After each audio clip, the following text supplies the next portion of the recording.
अस्सलाम वालेकुम, मैं हूँ Sadia Uzair. Welcome back to Sadia Uzair's kitchen. तो आज मैं आपके साथ शेयर कर रही हूँ बहुत ही डिलीशियस, बहुत ही ब्यूटीफुल सा ये एम्ब्रॉयडरी केक। इस केक को आप अपने किसी भी स्पेशल ओकेजन पर बना सकते हैं। कंप्लीट रेसिपी आपके साथ शेयर करूँगी, लेकिन उससे पहले वीडियो को लाइक ज़रूर कर लीजिएगा। सब्सक्राइब नहीं किया तो चैनल को सब्सक्राइब भी कर लीजिएगा। तो चलिए बिना टाइम वेस्ट किए रेसिपी स्टार्ट करेंगे। बिस्मिल्लाहिर्रहमानिर्रहीम। तो सबसे पहले हम स्पंज केक तैयार करेंगे। ये original bakery style sponge cake है और इस केक की रेसिपी अभी मैंने अपनी एक प्रीवियस वीडियो में आपके साथ शेयर की है।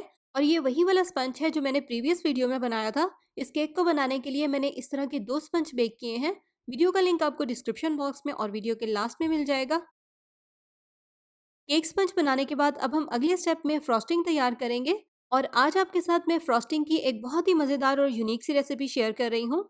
बटर क्रीम फ्रॉस्टिंग की तो बहुत सारी रेसिपीज़ ऑलरेडी मैं आपके साथ शेयर कर चुकी हूँ। आज आपके साथ मैं शेयर कर रही हूँ चॉकलेट बटर फ्रॉस्टिंग।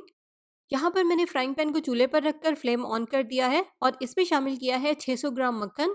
साथ ही इसमें ऐड करेंगे 300 ग्राम वाइट चॉकलेट और हल्की आंच पर इन दोनों को मेल्ट कर लेंगे। इनको हमें बिल्कुल भी बॉयल नहीं करना, बस हल्की आंच पर मेल्ट ही करना है।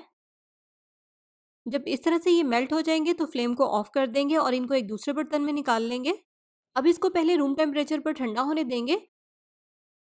रूम टेम्परेचर पर ठंडा होने के बाद इस तरह से इसको ऊपर से कवर कर देंगे।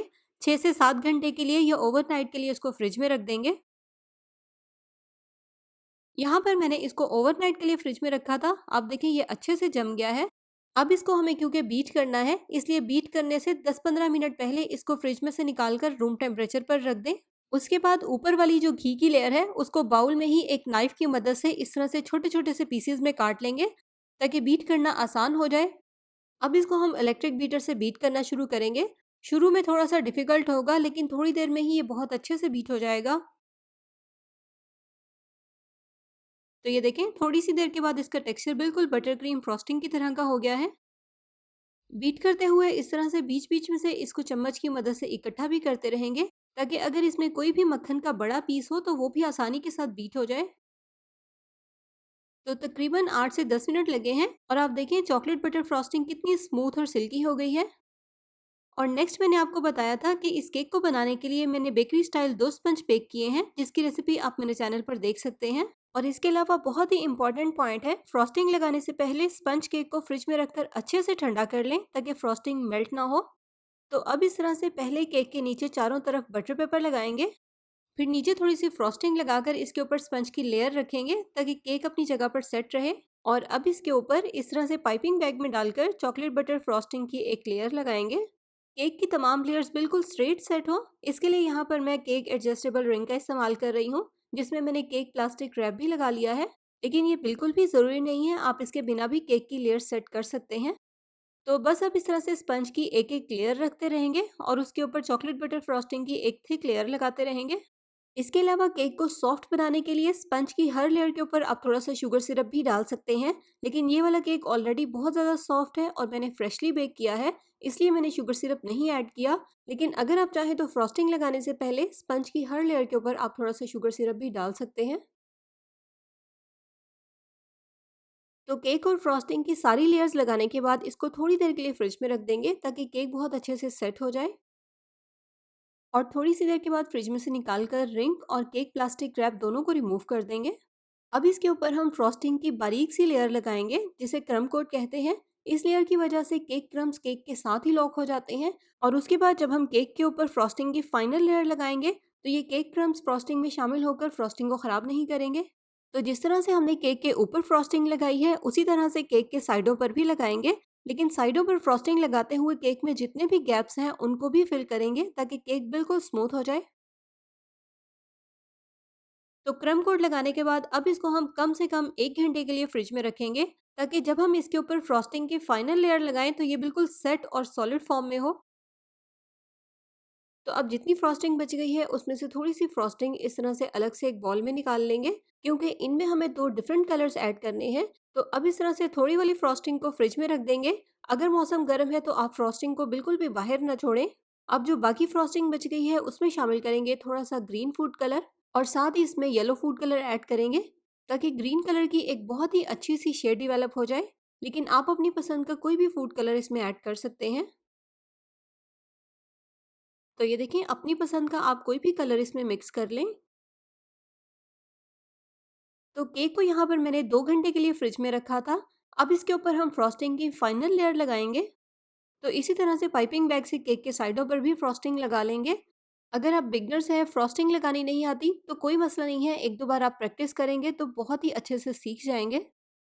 इसके अलावा बहुत ही इम्पोर्टेंट, केक पर फ्रॉस्टिंग करने के लिए आप ऐसी जगह को सिलेक्ट करें जहाँ का टेम्परेचर ठंडा हो। गरम किचन में या गरम कमरे में अगर आप केक पर फ्रॉस्टिंग करेंगे तो फ्रॉस्टिंग भी मेल्ट होगी और केक पर सही से लगेगी भी नहीं। साइडों से फ्रॉस्टिंग को स्मूथ करने के बाद एक बार दोबारा से इसको ऊपर से स्मूथ करेंगे ताकि केक के एजेस शार्प हो जाए। अब इस तरह से पैलेट नाइफ की मदद से फ्रॉस्टिंग को बटर पेपर से हल्का सा अलग करेंगे और बटर पेपर को रिमूव कर देंगे। अब इसको हम तकरीबन 4 से 5 घंटे के लिए या इतनी देर तक फ्रिज में रखेंगे जब तक कि फ्रॉस्टिंग बहुत अच्छे से सेट हो जाए या सॉलिड हो जाए। ओवरनाइट अगर आप इसको फ्रिज में रख देंगे तो ज़्यादा बेस्ट है। अब जो हमने थोड़ी सी फ्रॉस्टिंग फ्रिज में अलग करके रखी थी, उसमें शामिल करेंगे थोड़ा सा येलो फूड कलर। इसके अलावा इसमें थोड़ा सा ऑरेंज कलर भी शामिल करेंगे ताकि एक अच्छा सा गोल्डन कलर डेवलप हो। तो ये देखें, केक पर एम्ब्रॉयडरी के लिए हमें फ्रॉस्टिंग की ये वाली शेड चाहिए। इस फ्रॉस्टिंग को अब पाइपिंग बैग में डाल लेंगे। उसके बाद थोड़ा सा इसको कट कर लेंगे। केक पर डिजाइनिंग करने से पहले या एम्ब्रॉयडरी करने से पहले इसको मैंने ओवरनाइट के लिए फ्रिज में रखा था।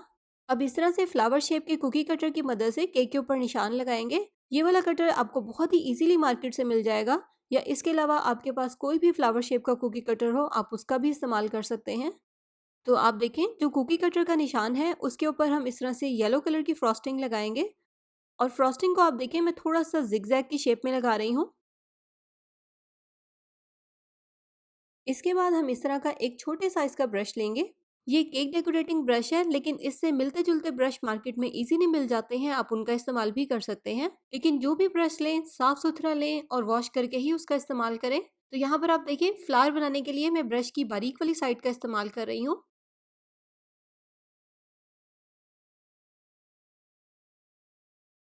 अब उसी तरह के छोटे कुकी कटर से फ्लावर के सेंटर में निशान लगाएंगे और फिर सेम उसी तरह से फ्रॉस्टिंग लगाएंगे और ब्रश की मदद से इसमें भी डिजाइन बना देंगे।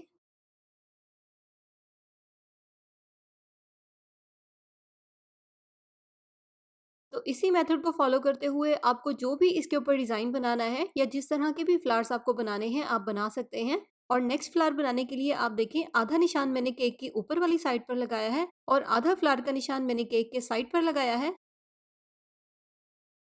आप देखें, बड़े साइज के फ्लावर्स के साथ साथ बीच बीच में मैंने छोटे साइज के फ्लावर्स भी बना दिए हैं, सेम उसी तरह से। और नेक्स्ट अब हमें केक को एम्ब्रॉयडरी की फाइनल लुक देनी है। इसके लिए मैंने व्हाइट कलर के एडिबल शुगर बीड्स लिए हैं। तो इस तरह से हर फ्लावर के सेंटर में जितनी भी जगह खाली हो, ये वाले शुगर बीड्स लगा देंगे। तो कैसी लगी आपको मेरी ये आज की रेसिपी? पसंद आई हो तो वीडियो को लाइक ज़रूर कर दीजिएगा।